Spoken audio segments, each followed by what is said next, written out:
Eric Swalwell has announced that he is suspending his campaign for governor of California. I want to talk about this in a few different ways. Remember the Me Too movement? There's been a couple of them, and I want to trace this back a little bit further in history.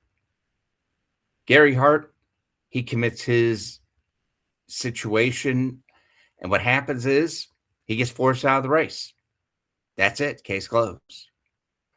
1991, the Hill Thomas hearings angers women all over the country. Democrats the following year elected several women to the United States Senate, including Patty Murray from Washington State, who is still in the Senate today. 1998 was the pivotal movement, though, for the Me Too movement. The pivotal movement was it died. And it died because legislative leaders in the House, like Nancy Pelosi, decided it was more important to keep Bill Clinton in power than to force Bill Clinton to resign, like how she kind of forced Biden out of the race, but to force Clinton to resign and let Al Gore become president. And Gore was just as supportive on women's issues as Clinton was. When they made the decision to not get rid of Clinton, that was the end of the Me Too movement in that era. Then fast forward 20 years, everyone gets angry about all the comments President Trump makes during the campaign, the Access Hollywood video, which I know you're all aware of, and we don't need to repeat what was said. Harvey Weinstein, all this. All of a sudden, Me Too comes back. They decided we're going to launch Al Franken without a day in court over stuff that was rather shaky at best. So the Me Too movement makes a comeback. And all of a sudden, everyone says, oh, my God, something needs to be done. And that's all well and good. But at the same time, when you're going to have a movement like that, sometimes you got to have a put up or shut up movement. And there's been times over history where the Democratic Party has closed their eyes towards this.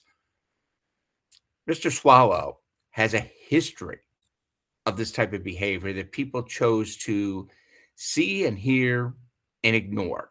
There's been accusations out there for a long period of time. And the problem is a lot of Democratic leaders saw it as a D. He's with us on issues. Maybe he's cleaned up his act. We're not going to ask questions about his act, but maybe he's cleaned it up. So they basically, for many years, when kind of knowing this stuff was going on, gave him a get out of jail free card. It wasn't until a brave woman came forward that basically said, this is a lot worse than you realize. And this is the troubling thing. So many staffers and so many people often said, oh, we're throwing him over the side. We're not going to support him, etc. To me, that's the red flag of they knew, he got caught, and it's AMF, Eric. That's the way it is. And I think we have to have a realistic conversation about this situation. It reminds me of a famous philandering story out of the state of Maryland, where former Governor Paris Glendening cheated on wife 1 to marry 2 and cheated on 2 to marry 3. And when all that went on, it was very, very public.